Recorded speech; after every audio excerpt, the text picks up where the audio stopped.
The Secret Garden by Frances Hodgson Burnett. Chapter 14. A Young Rajah. The moor was hidden in mist when the morning came, and the rain had not stopped pouring down. There could be no going out of doors. Martha was so busy that Mary had no opportunity of talking to her, but in the afternoon she asked her to come and sit with her in the nursery. She came bringing the stocking she was always knitting when she was doing nothing else. "What's the matter with thee?" she asked as soon as they sat down. "Thou looks as if tha'd something to say." "I have. I found out what the crying was," said Mary. Martha let her knitting drop on her knee and gazed at her with startled eyes. "Tha hasn't!" she exclaimed. "Never!" "I heard it in the night," Mary went on, "and I got up and went to see where it came from. It was Colin. I found him." Martha's face became red with fright. "Eh, Miss Mary," she said, half crying, "tha shouldn't have done it. Thou shouldn't. Tha'll get me in trouble. I never told thee nothing about him, but tha'll get me in trouble. I shall lose my place, and what'll mother do?" "You won't lose your place," said Mary. "He was glad I came. We talked and talked, and he said he was glad I came." "Was he?" cried Martha. "Art tha sure? Tha doesn't know what he's like when anything vexes him. He's a big lad to cry like a baby, but when he's in a passion he'll fair scream just to frighten us. He knows us daren't call our souls our own." "He wasn't vexed," said Mary. "I asked him if I should go away, and he made me stay. He asked me questions, and I sat on a big footstool and talked to him about India and about the robin and gardens. He wouldn't let me go. He let me see his mother's picture. Before I left him I sang him to sleep." Martha fairly gasped with amazement. "I can scarcely believe thee," she protested. "It's as if tha'd walked straight into a lion's den. If he'd been like he is most times, he'd have throwed himself into one of his tantrums and roused the house. He won't let strangers look at him." "He let me look at him. I looked at him all the time, and he looked at me. We stared," said Mary. "I don't know what to do," cried agitated Martha. "If Mrs. Medlock finds out, she'll think I broke orders and told thee, and I shall be packed back to mother." "He is not going to tell Mrs. Medlock anything about it yet. It's to be a sort of secret just at first," said Mary firmly. "And he says everybody is obliged to do as he pleases." "Aye, that's true enough, the bad lad," sighed Martha, wiping her forehead with her apron. "He says Mrs. Medlock must, and he wants me to come and talk to him every day, and you are to tell me when he wants me." "Me?" said Martha. "I shall lose my place, I shall for sure." "You can't if you're doing what he wants you to do and everybody is ordered to obey him," Mary argued. "Does that mean to say," cried Martha with wide open eyes, "that he was nice to thee?" "I think he almost liked me," Mary answered. "Then thou must have bewitched him," decided Martha, drawing a long breath.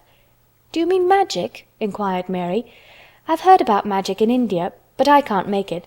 I just went into his room, and I was so surprised to see him I stood and stared, and then he turned round and stared at me, and he thought I was a ghost or a dream, and I thought perhaps he was. And it was so queer being there alone together in the middle of the night and not knowing each other. And we began to ask each other questions, and then I asked him if I must go away, and he said I must not." "The world's coming to an end," gasped Martha. "What is the matter with him?" asked Mary. "Nobody knows for sure and certain," said Martha. "Mr. Craven went off his head like when he was born. The doctor said he'd have to be put in asylum. It was because Mrs. Craven died, like I told you. He wouldn't set eyes on the baby. He just raved and said it'd be another hunchback like him and it had better die." "Is Colin a hunchback?" Mary asked. "He didn't look like one." "He isn't yet," said Martha. "But he began all wrong. Mother said that there was enough trouble and raging in the house to set any child wrong. They was afraid his back was weak, and they've always been taking care of it, keeping him lying down and not letting him walk. Once they made him wear a brace, but he fretted so he was downright ill. Then a big doctor came to see him and made them take it off. He talked to t'other doctor quite rough, in a polite way. He said there'd been too much medicine and too much letting him have his own way." "I think he's a very spoiled boy," said Mary.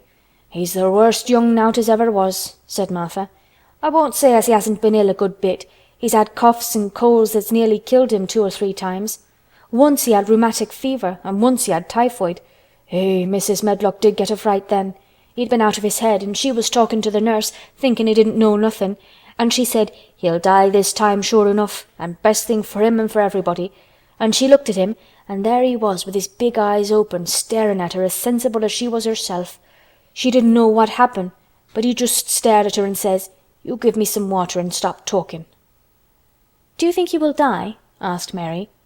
"Mother says there's no reason why any child should live that gets no fresh air and doesn't do nothing but lie on his back and read picture books and take medicine. He's weak and hates the trouble of being taken out of doors, and he gets cold so easy he says it makes him ill." Mary sat and looked at the fire. "I wonder," she said slowly, "if it would not do him good to go out into a garden and watch things growing. It did me good." "One of the worst fits he ever had," said Martha, "was one time they took him out where the roses is by the fountain. He'd been reading in a paper about people getting something he called rose cold, and he began to sneeze and said he'd got it, and then a new gardener as didn't know the rules passed by and looked at him curious. He threw himself into a passion and said he'd looked at him because he was going to be a hunchback. He cried himself into a fever and was ill all night." "If he ever gets angry at me, I'll never go and see him again," said Mary. "He'll have thee if he wants thee," said Martha. "Tha may as well know that at the start." Very soon afterward a bell rang and she rolled up her knitting. "I dare say the nurse wants me to stay with him a bit," she said. "I hope he's in a good temper." She was out of the room about 10 minutes and then she came back with a puzzled expression. "Well, tha has bewitched him," she said. "He's up on his sofa with his picture books. He's told the nurse to stay away until 6 o'clock. I'm to wait in the next room. The minute she was gone he called me to him and says, 'I want Mary Lennox to come and talk to me, and remember you're not to tell anyone. You'd better go as quick as you can.'" Mary was quite willing to go quickly. She did not want to see Colin as much as she wanted to see Dickon, but she wanted to see him very much. There was a bright fire on the hearth when she entered his room, and in the daylight she saw it was a very beautiful room indeed. There were rich colors in the rugs and hangings and pictures and books on the walls which made it look glowing and comfortable, even in spite of the gray sky and falling rain. Colin looked rather like a picture himself.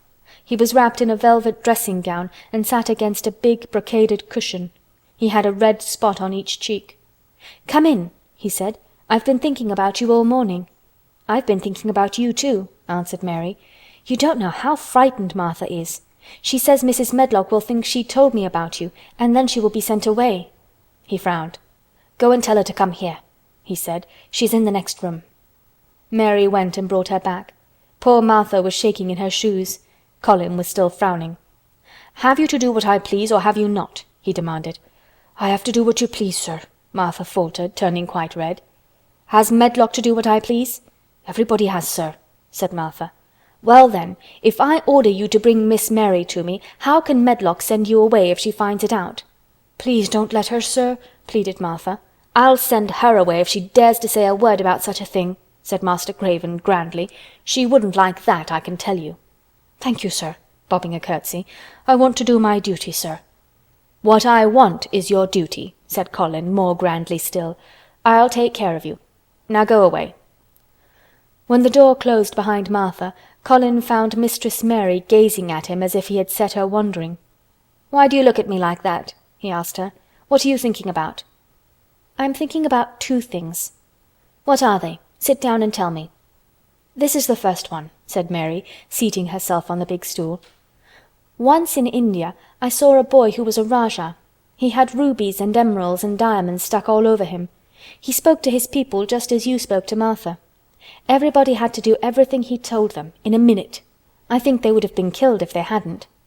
"I shall make you tell me about Rajahs presently," he said. "But first tell me what the second thing was." "I was thinking," said Mary, "how different you are from Dickon."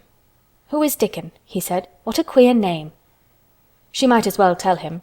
She thought she could talk about Dickon without mentioning the secret garden. She had liked to hear Martha talk about him. Besides, she longed to talk about him. It would seem to bring him nearer. "He is Martha's brother. He is 12 years old," she explained. "He is not like anyone else in the world.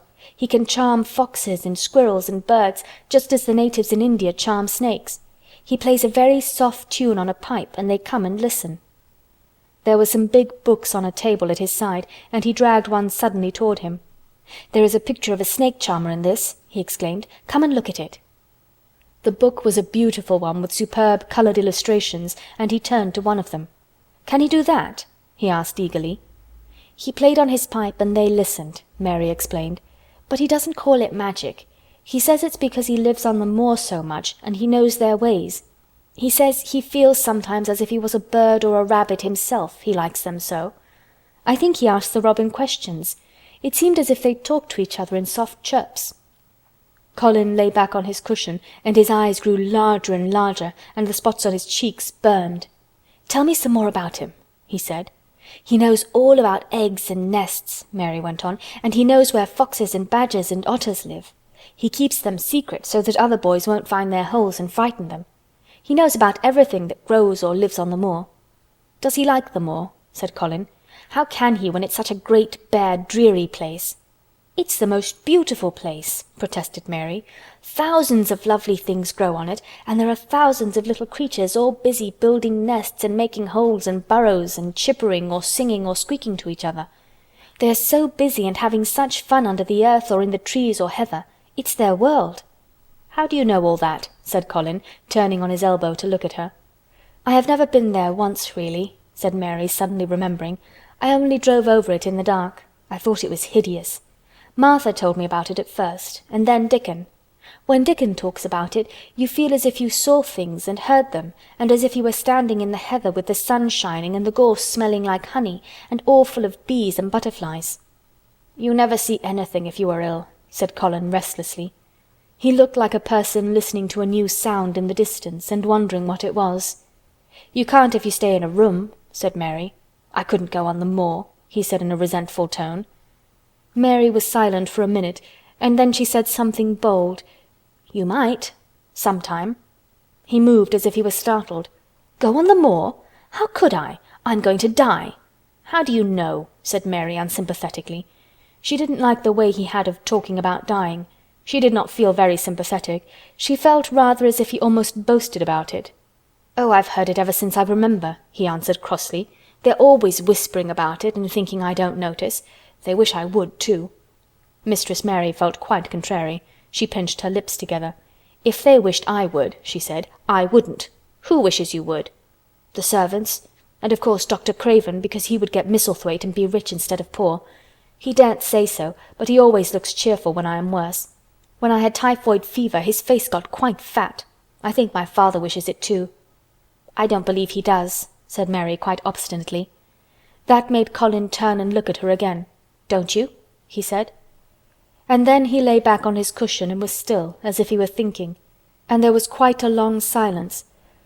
Perhaps they were both of them thinking strange things children do not usually think. "I like the grand doctor from London because he made them take the iron thing off," said Mary at last. "Did he say you were going to die?" "No." "What did he say?" "He didn't whisper," Colin answered. "Perhaps he knew I hated whispering. I heard him say one thing quite aloud. He said, 'The lad might live if he would make up his mind to it. Put him in the humour.' It sounded as if he was in a temper." "I'll tell you who would put you in the humour, perhaps," said Mary, reflecting. She felt as if she would like this thing to be settled one way or the other. "I believe Dickon would. He's always talking about live things. He never talks about dead things or things that are ill. He's always looking up in the sky to watch birds flying, or looking down at the earth to see something growing. He has such round blue eyes, and they're so wide open with looking about, and he laughs such a big laugh with his wide mouth, and his cheeks are as red as cherries." She pulled her stool nearer to the sofa, and her expression quite changed at the remembrance of the wide curving mouth and wide open eyes. "See here," she said, "don't let us talk about dying. I don't like it. Let us talk about living. Let us talk about Dickon, and then we will look at your pictures." It was the best thing she could have said. To talk about Dickon meant to talk about the moor, and about the cottage and the 14 people who lived in it on 16 shillings a week, and the children who got fat on the moor grass like the wild ponies, and about Dickon's mother, and the skipping rope, and the moor with the sun on it, and about pale green points sticking up out of the black sod. And it was all so alive that Mary talked more than she had ever talked before, and Colin both talked and listened as he had never done either before, and they both began to laugh over nothings as children will when they are happy together, and they laughed so that in the end they were making as much noise as if they had been two ordinary, healthy, natural 10-year-old creatures, instead of a hard little unloving girl and a sickly boy who believed that he was going to die. They enjoyed themselves so much that they forgot the pictures and they forgot about the time. They had been laughing quite loudly over Ben Weatherstaff and his robin, and Colin was actually sitting up as if he had forgotten about his weak back, when he suddenly remembered something. "Do you know, there is one thing we have never once thought of," he said. "We are cousins." It seemed so queer that they had talked so much and never remembered this simple thing that they laughed more than ever, because they had got into the humour to laugh at anything. And in the midst of the fun, the door opened, and in walked Dr. Craven and Mrs. Medlock. Dr. Craven started in actual alarm, and Mrs. Medlock almost fell back because he had accidentally bumped against her. "Good Lord!" exclaimed poor Mrs. Medlock, with her eyes almost starting out of her head. "Good Lord!" "What is this?" said Dr. Craven, coming forward. "What does it mean?" Then Mary was reminded of the boy Rajah again. Colin answered as if neither the doctor's alarm nor Mrs. Medlock's terror were of the slightest consequence.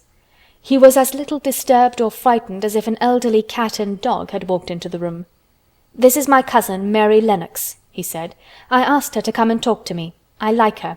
She must come and talk to me whenever I send for her." Dr. Craven turned reproachfully to Mrs. Medlock.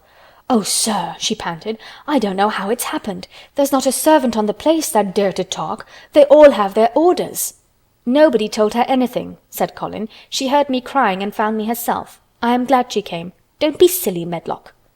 Mary saw that Dr. Craven did not look pleased, but it was quite plain that he dared not oppose his patient. He sat down by Colin and felt his pulse.